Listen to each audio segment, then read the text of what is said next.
Good afternoon, one and all. First year MLT, all diploma students. Subject is microbiology. Yesterday,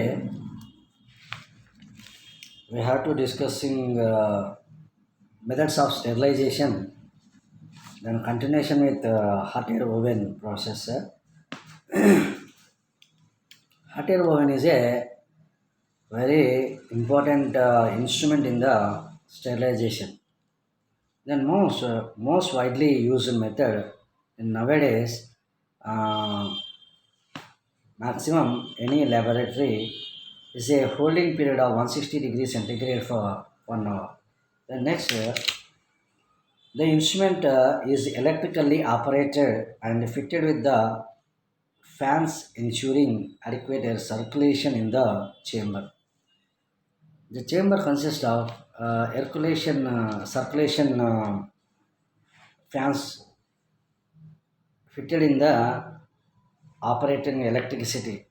And next, chamber లోపల మనకి electrics సంబంధించినటువంటి వైర్లు operating చేయబడి ఉంటుంది.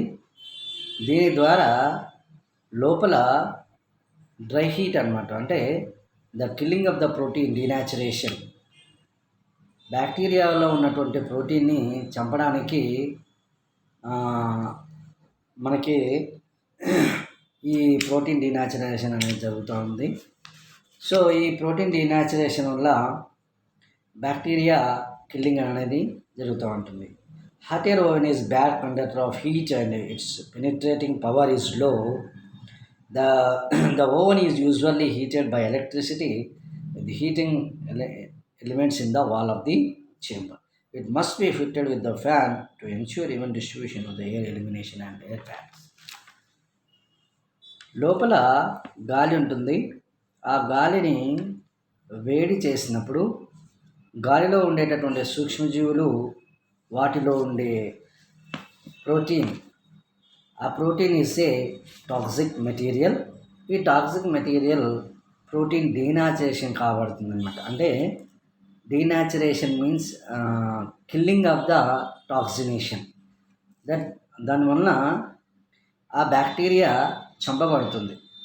చంపబడిన తర్వాత మనకి అక్కడ ఉండేటటువంటి ఏవైతే ఇన్స్ట్రుమెంట్స్ పెడతామో, mostly you have to used in culture medias and forceps, inoculation loops, we have to do any other instruments. దానివల్ల మనకేం జరుగుతుందంటే ఎలక్ట్రిసిటీ వల్ల ఈ ప్రోటీన్ డీనాచురేషన్ జరిగి బ్యాక్టీరియా చంపడం అనేది జరుగుతుందన్నమాట. మరి ఏమేమి పెడతాం? Used to sterilisation glassware in petri dishes, especially forceps 1, scissors 2, scalpels 3, fourth one ఇచ్చేసి liquid paraffin and dusting powder, fats, grease, sulphonamides powders, flask, pipettes. These are all chemical compounds you have to use in hot air oven. Precautions, it should not be overloaded. ఎప్పుడైతే ఓవెన్లో మనం ఎక్కువగా load చేయకుండా ఉండగలిగేటటువంటి స్థితి మనకి రావాలి. ఎందుకు అంటే ఓవర్లోడ్ చేయడం వల్ల ప్రోటీన్ డీనాచురేషన్ సరిగా జరగక బ్యాక్టీరియా కిల్లింగ్ అనేది జరగదు. So the material should be arranged in manner which allows free circulation of air in between objects. ఒక వస్తువుకి ఇంకొక వస్తువుకి మధ్యలో ప్లేస్ ఉండడం వలన గాలి ఎక్కువగా, అంటే వేడి గాలి ఎక్కువగా పోయి ప్రోటీన్ డీనాచురేషన్ జరిగి బ్యాక్టీరియా చనిపోవడం అనేది జరుగుతుంది. సో నెక్స్ట్ పాయింట్లోకి వస్తే, glass should ware perfectly dry before being in the oven. Glassware should be perfectly, నువ్వు ఏ గ్లాస్ వేర్ పెడతావు, conical glass, petri dishes, then measurement flask, beakers, test tubes, you have any stayed in the glassware, compulsory పర్ఫెక్ట్లీగా dry అనేది జరుగుతుంది. ఎట్లాగంటే అక్కడ protein డీనాచురేషన్ అనేది జరుగుతుంది. So test tubes and flask should be wrapped in paper. Test ట్యూబ్స్ని తర్వాత ఫ్లాస్క్లని మాత్రం కంపల్సరీగా ఒక పేపర్లో చుట్టేసి దాంట్లో పెట్టడం అనేది జరగాలన్నమాట. ఇక మాయిస్ట్ హీట్లోకి వచ్చేస్తే అంటే తడి చేసి చంపే పద్ధతిలో దిస్ మెథడ్ స్టెరిలైజేషన్ మేము యూజ్ టు డిఫికల్ట్ టెంపరేచర్. అయితే ఇక్కడ మనకి టెంపరేచర్ అనేది ఖచ్చితంగా మారడం అనేది జరుగుతూ ఉంటుంది. ప్రిన్సిపల్లోకి వస్తే the lethal effect of moist heat is due to the denaturation and coagulation of the protein. Denaturation killing of the toxic material, then coagulation proteins మనకు అక్కడ కిల్లింగ్ అనేది జరుగుతుంది. ఈ విధంగా కిల్లింగ్ జరగడం వల్లనే మన యొక్క బ్యాక్టీరియా చంపడం అనేది జరుగుతుంది. As a temperature below 100 degree సెంటీగ్రేడ్లో ప్యాస్చరైజేషన్ ఆఫ్ మిల్క్ ప్రాసెస్ అనమాట. The milk is heated by 2 types of methods. ఒకటి హోల్డర్ మెథడ్, రెండు ఫ్లాష్ మెథడ్. హోల్డర్ మెథడ్లోకి వచ్చేస్తే 63 డిగ్రీ సెంటీగ్రేడ్ ఫర్ 30 మినిట్స్ ఉంటుంది. ఫ్లాష్ మెథడ్లో 70 డిగ్రీ సెంటీగ్రేడ్ ఫర్ 15-20 సెకండ్స్ అనేది ఉంటుంది. Followed by cooling quickly in 13 degree centigrade lower or use. Maximum holder మెథడ్లో అయితే కనుక 60 డిగ్రీ సెంటీగ్రేడ్ ఫర్ 30 మినిట్స్ ఉంటుంది.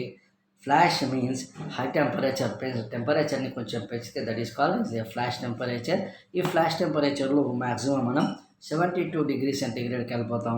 అక్కడి నుంచి 15-20 సెకండ్స్, ఓన్లీ సెకండ్స్లోకి మాత్రమే టెంపరేచర్ పెట్టినప్పుడు మినిట్స్ నుంచి సెకండ్స్కి డౌన్వర్డ్స్ అని జరగడం అనేది జరుగుతూ ఉంటుందన్నమాట. ఇది మీరు గమనించాల్సినటువంటి విషయం.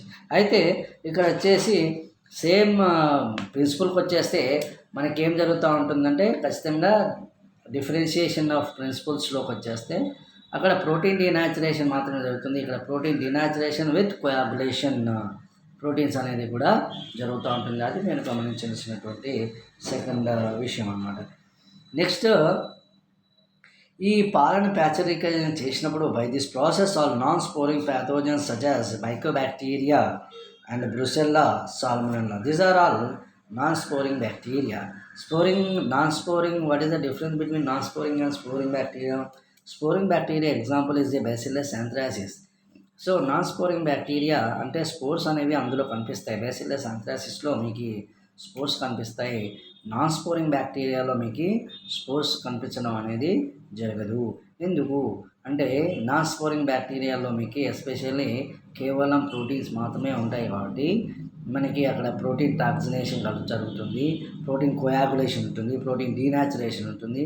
సో దట్స్ వై మనకేం జరుగుతుందో అంటే అక్కడ ఓన్లీ బ్యాసిల్లస్ ఆంథ్రాసిస్ మాత్రమే ఒకటి ఉంది. నెక్స్ట్ దాని తర్వాత క్లాస్ట్రీడియం టెటానీ కూడా is a spores forming bacteria ఉంది, కానీ అది ఇప్పుడు కాదు, మనకు తర్వాత వచ్చేస్తుంది. సో నాన్ స్పోరింగ్ బ్యాక్టీరియాలో especially they are mycobacterium tuberculosis causes for tuberculosis diseases. Then next brucella causes in brucellosis is a disease. Salmonella consists of 3 species: Salmonella typhi, Salmonella paratyphi, and Salmonella paratyphi A and B. Salmonella causes for typhoid disease. Then Salmonella paratyphi A and B mostly in India is almostly week of the bacteria. So that's infection is I think epidemic or endemic. I don't know, but it's a pandemic. Okay. The next speciation. The next class. So hot air oven is a most అడుగుతూ ఉంటాడు మనకు ఖచ్చితంగా.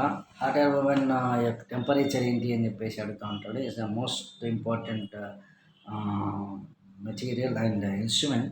So దీంట్లో మనకి shelves ఉంటాయి, దాంట్లో అట్లాగే door ఉంటుంది, అట్లాగే మనకి దీనికి ఇండికేటర్ కూడా ఉంటుంది. అయితే ఇండికేటర్ ద్వారా పైన ఒకటి మనకి థర్మామీటర్ ఉంటుంది. ఆ థర్మామీటర్ ద్వారా మన టెంపరేచర్ని చూసుకోవడానికి అవైలబుల్ ఉంటుంది. ఇక్కడ మనకి సెల్ఫ్స్ ఉంటాయి. సెల్ఫ్స్లో వాటికి మధ్యలో రంధ్రాలు కూడా ఉంటాయి. మీరు అబ్జర్వేషన్ చేసింటారు. అబ్జర్వేషన్లో మీకు తెలిసేది ఏంటంటే సెల్ఫ్స్కి ఆ రంధ్రాలు ఉండడం ఎందుకు ఉంటాయి అని అనుకున్నప్పుడు మనం ఎప్పుడైతే బ్యాక్టీరియాని కిల్లింగ్ చేయాలనుకొని దాని ఇన్స్ట్రుమెంట్ స్టార్ట్ చేశామో ఫస్ట్ ఆఫ్ ఆల్ దాంట్లో ఉన్న ఎయిర్ వేడవుతుంది. ఆ వేడైన తర్వాత మనకేం జరుగుతుందంటే ఆ వేడి నుంచి గాలి ఆ రంధ్రాల ద్వారా పైకి కిందికి అప్వర్డ్స్ అండ్ డౌన్వర్డ్స్ వెళ్ళి ఏవైతే మెటీరియల్స్ ఉంటాయో వాటిని స్టెరిలైజ్ చేయడం, అంటే దాంట్లో ఉన్న బ్యాక్టీరియాని చంపడం అనేది జరుగుతుంది. బ్యాక్టీరియాని చంపడం is nothing but is a protein denaturation జరగాలి అక్కడ అంతే. Bacteria killing of the bacteria means that protein denaturation. Protein denaturation జరిగితే సో ఆటోమేటికల్లీ బ్యాక్టీరియా చనిపోయినట్లే. సో దాన్ని బట్టి మనం ఆలోచన ఏం చేస్తామంటే ప్రోటీన్ కనుక చనిపోతే ఆటోమేటిక్గా ఇజ్ ఎ స్టెరిలైజేషన్ పర్ఫెక్ట్లీ జరిగింది అన్నట్టుగా మనం చెప్పడానికి అవకాశం అనేది ఉంటుంది. అయితే these are all are flaming కానీ, ఇన్సినరేషన్ కానీ, తర్వాత రెడ్ హీట్ కానీ, దీస్ ఆర్ అన్నీ కూడాను మనకి ఈ మన దీంట్లోకి వచ్చేస్తాయి అనమాట. స్టెరిలైజేషన్ ప్రాసెస్లోకి వచ్చేస్తాయి. అన్నీ కూడా హీట్ చేసేసి బ్యాక్టీరియాని క్లీనింగ్ చేయడం అనేది జరుగుతూ ఉంటుంది ఖచ్చితంగా. కాబట్టి ఇన్సినరేషన్లో మాత్రం ఒకటి గుర్తుపెట్టుకోండి, డెస్ట్రాయింగ్ ఆఫ్ ద క్లోత్స్ అనమాట. కాబట్టి compulsory killing of the clothes అంటే బర్నింగ్ ఆఫ్ ద క్లోత్స్ అంటారు. ఇంకా సింపుల్గా చెప్పాలంటే burning of the clothes it's called incinerator very very important. ఎందుకంటే హాస్పిటలైజేషన్లో మనకి నంబర్ ఆఫ్ పేషెంట్స్ వస్తుంటారు. పేషెంట్కి కింది భాగంలో మనం బెడ్షీట్స్ వేసి ఉంటాం. ఆ బెడ్షీట్స్ కానీ తను తొడుకునేటటువంటి వేర్స్ కానీ అవన్నీ కూడాను స్టెరిలైజేషన్ చేయాలి అన్నప్పుడు మ్యాక్సిమం కొన్నిటిని మాత్రం మళ్ళీ స్టెరిలైజ్ చేస్తాం, కొన్నిటిని మాత్రం చేయకూడదు. ఎందుకు అంటే ఖచ్చితంగా బ్యాక్టీరియా అన్నిటికీ అన్ని బ్యాక్టీరియాలు చనిపోవడం అనేది అసాధ్యం. కాబట్టి మళ్ళీ ఏదో ఒక బ్యాక్టీరియా ఉండడం, మళ్ళీ హెల్దీ పేషెంట్కి కూడా కంటామినేట్ జరిగి తను కూడా పేషెంట్గా మారడం అనేది జరుగుతుంది. కాబట్టి మీరు గుర్తుంచుకోవాల్సిన విషయం ఏంటంటే కంపల్సరీ ఇన్సినరేషన్ అనే దాన్ని గుర్తుపెట్టుకోవాలి. Incineration burning of the clothes is a very very important point. So thank you, I love you.